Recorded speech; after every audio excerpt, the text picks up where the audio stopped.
What is up, ladies and gents? We are back. I am the Guitarist 562 and I do video game guides and walkthroughs. And in today's video, I'm going to show you guys exactly what you can do for global at the early game. So I know a lot of you guys are wondering what it's going to be for release and what kind of gear you should be using. And here I just made a makeshift green build specifically for you guys. I leveled it up from Korea, and without adding any stat points, this is what it looks like right now. Okay, so I'm going to start off with the weapon, which is going to be called on global the arena sword, not the gladiator sword. Okay, the reason I picked that is because you get 4 strength and you also get hit at 130.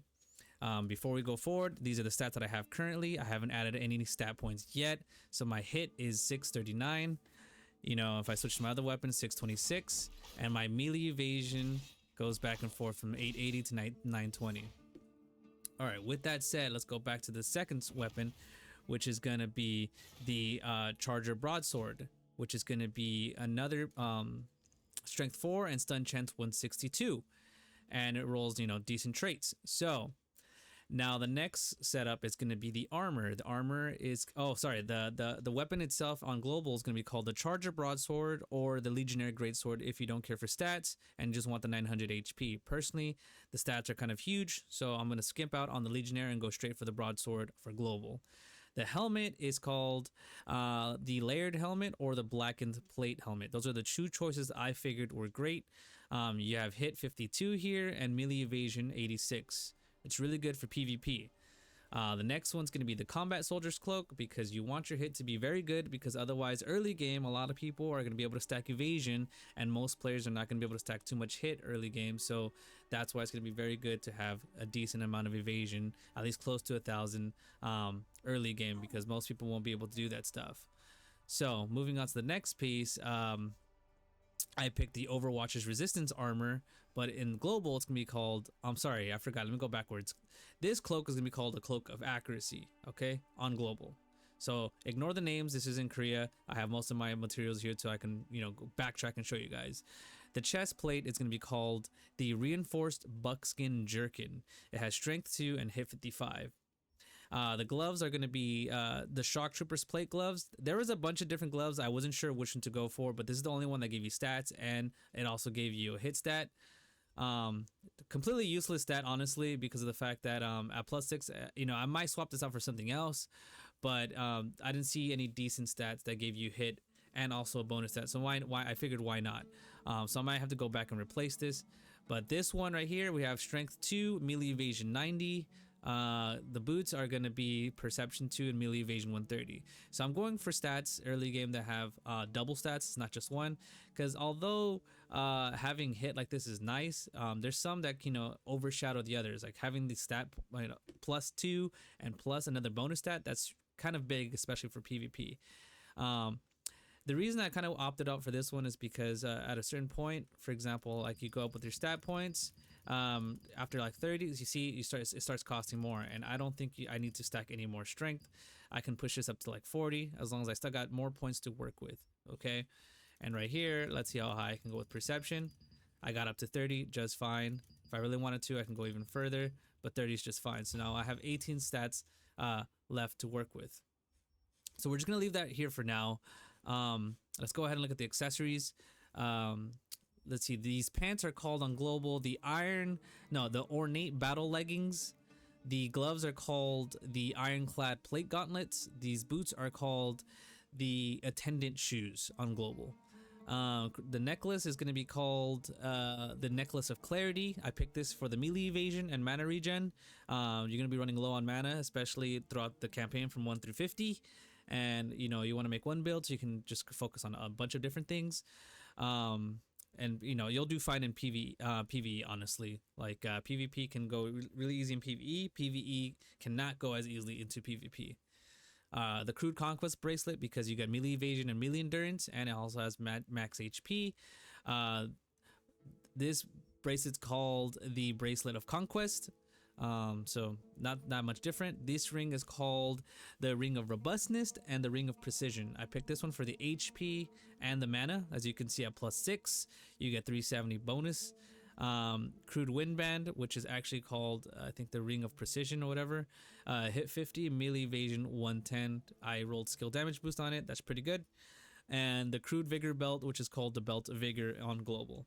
So all in all, let's go ahead and just kind of mesh around. I have 18 points left, so I can't get another break point. If I really wanted to, I can get up to 50, I believe. See? And that gives me that heavy attack chance. Unfortunately, like I don't have the hit that I want, but I feel with 900 hit with this build, you're safe where you are. I mean, I could technically have opted on for some strength boots, but with this build, you're pushing around almost 1,000 melee evasion. And again, as you can see, I have around this much hit. A lot of players are not going to be building like that. A lot of people are going to be unaware of how to build their classes. Obviously, ignore the people that are KR veterans. They're going to be the latter. They're not going to be a part of the equation because you're going to be building to fight those guys personally, and it's going to be much harder to fight those guys because they know what they're doing. But in case you want to have some fun in arenas or in general, this is going to be a decent build, and you'll be able to have like a nice setup. As you can see here, I have about 12,455 health. With certain abilities, you can even push it even more. Let's see where the skill spec is. I'm gonna go ahead and remove that and put on the health right here. So not that I'm gonna use it, but yeah, so I can go ahead and let's see, where's my skill? There it is. So my health right now is 12,485, 1455. Let's put Da Vinci's Courage. I'm up to almost 16k. Now this is just green armor. Obviously you can push even higher if you really wanted to. You can get max health traits on a lot of your stuff, and that's kind of like where the next thing I want to go over with you guys is the traits that this build rolls. This one gets mana. The reason I picked it is because of the hit. I'm sorry, not the hit, because of the stats, not so much the traits. So unfortunately, this doesn't have the max HP that most weapons do. This one also rolls max mana, so if you want to swap this out for something else, let's say the bonus HP, you can, but you're not going to be able to get the stat points of heavy attack chance 100. Again, these are the stats that I have currently, only with greens. Obviously, this is plus. You use these skills plus your skill specs to stack the more heavy attack chance that you have from your skill passives. So you may not think it's a lot, early on, but it actually is, because you're going to be stacking a whole lot more. Anyways, moving forward, let's look at the rest of the traits of the armor set so you can see for yourself what it's going to be rolling. This one also rolls max mana. Let's see, this one also rolls, let's see, max HP, so you can go ahead and stack HP. This one's gonna stack max mana, but you got your evasion and ranged evasion there. So if you're gonna, stack these out, I mean, again, these are just filler builds until you get the blues and the purples, but it's a decent setup early game. We got melee evasion, ranged evasion, max mana, and you might not think mana's gonna be a big deal, but it is early game. And here we got max HP, which is gonna be good. This will give you the HP that you will need later on. So now we got lastly the cloaks here. This one also rolls max HP. If you want to get 150 HP plus 2, that's 300 extra health. So if you stack the ones that have HP, you could probably push around, like, I would say 14k HP. Let's see this one. This one's obviously going to roll mana as well. Let's see the necklace here. You got another mana right here. This bracelet, I'm pretty sure rolls health. Yeah, it's right here. See, and the reason I'm emphasizing those, because again, early game, not a lot of people are going to be doing a significant amount of damage. So having a lot of HP will mean that you can be able to take more shots. Now here goes the ring as well. We got max HP, and I believe this one rolls max mana. So there you go. Get the HP where you can. Mana regen, I would say, is probably more important. Max mana is really good too, but like with this build, as a tank, you get a lot of your mana from evading skills. So it's really nice to be able to have this. You got to remember with your passives, you get a lot more. Why melee evasion instead of melee endurance? You can stack melee endurance if you want, but this is just kind of the cool stuff that you get from a green build.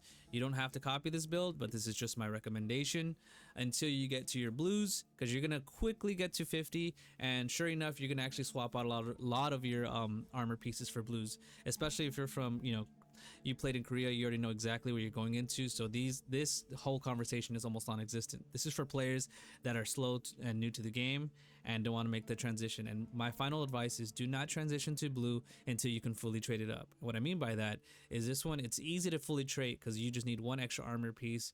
Like, let's see, for this one comes with melee evasion, so I need 3 more pieces to fully max it out. Versus blue, I'm going to need 1, 2, 5, 8 more pieces to fully max it out. And don't make that transition because these stats at base where they are right now are essentially really useful for you right now. And when you transition to a piece that's not fully upgraded +9, which is going to be for blue, and it's not fully traded, you're going to drop from melee evasion 920 and potentially to 200 to 300. So even though, yeah, you're technically stronger with more defense with your blue build, you're actually suffering in a whole lot of different categories. For example, your hit can go from 900 all the way down to 200. And if that player has 1500 melee evasion, oh, I'm sorry, they have ranged evasion plus, because they are going to be gunning for evasion, blue gears and purple gears, then you're not going to be able to hit them. So yeah, this is my early game build for SNS. Definitely need this bad boy right here. Don't miss out on that one. But yeah, let me know your thoughts and advice. And this is the stat breakdown that I have. The reason I went for this route is because of the extra HP and the heavy attack chance. I could have gone for 40 perception for buff duration, but again, this is a PvP build for early game. Thank you guys. And as always, don't forget to subscribe. And I'm recruiting my final day. I think I have about 5 to 10 spots left in the guild.